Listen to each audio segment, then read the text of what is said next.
America Iran మధ్య యుద్ధ వాతావరణాన్ని ముగించేందుకు ఇరు దేశాలు ఒక ఒప్పందానికి వస్తున్నట్లు కనిపిస్తున్నా ఇరాన్లో అంతర్గతంగా రాజకీయ సెగలు రేపుతున్నాయి.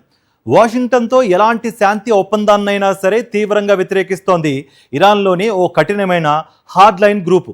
పార్లమెంట్లోనూ సుప్రీం నేషనల్ సెక్యూరిటీ కౌన్సిల్లోనూ సభ్యులు ఉన్న ఈ చిన్న సమూహం అమెరికాకు ఎలాంటి రాయితీలు ఇవ్వకూడదంటూ ర్యాలీలు, ప్రభుత్వ మీడియా ద్వారా తీవ్రంగా నిరసనలు తెలుపుతోంది.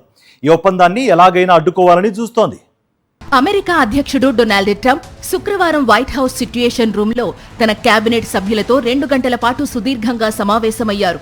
అయితే ఒప్పందంపై ఆయన ఇంకా తుది నిర్ణయం తీసుకోలేదని ఉన్నతాధికారులు చెబుతున్నారు. అటు ఇరాన్ ప్రధాన చర్చల ప్రతినిధి జనరల్ మొహమ్మద్ బాఘేర్ ఘాలిబాఫ్ సోషల్ మీడియాలో స్పందిస్తూ తాము వాషింగ్టన్ను నమ్మడం లేదని, అవతలి వైపు నుండి ముందడుగు పడితేనే తాము స్పందిస్తామని స్పష్టం చేశారు. అయితే ఇరాన్ దేశంలో రాజకీయ యుద్ధం ముదిరింది. హార్డ్ లైన్ డైరెక్టర్ నియంత్రణలో ఉన్న ఇరాన్ ప్రభుత్వ టెలివిజన్ ఈ చర్చలను వైఫల్యంగా చిత్రీకరిస్తూ దేశంలో విభేదాలను పెంచుతోంది. దీనిపై ఇరాన్ అధ్యక్షుడు మసూద్ పెజెష్కియాన్ తీవ్ర అసంతృప్తి వ్యక్తం చేశారు. యుద్ధం మొదటి రోజునే మరణించిన మాజీ supreme leader Ayatollah Ali Khamenei కూడా చర్చల పట్ల సానుకూలంగానే ఉన్నారని, కానీ ఇప్పుడు కొందరు చర్చలే వద్దంటూ దుష్ప్రచారం చేస్తున్నారని ఆయన మండిపడ్డారు. ఈ అంతర్గత ఘర్షణలు ఎంతవరకు వెళ్లాయంటే కొత్త సుప్రీం లీడర్ అయతొల్లా ముజ్తబా ఖమేనీని సైతం హార్డ్ లైనర్లు వదలడం లేదు. హార్డ్ లైన్ లామేకర్ హమీద్ రసాయి సోషల్ మీడియాలో ప్రవక్త నోవా కుమారుడితో పోలుస్తూ కొత్త సుప్రీం లీడర్ పై పరోక్ష విమర్శలు చేశారు.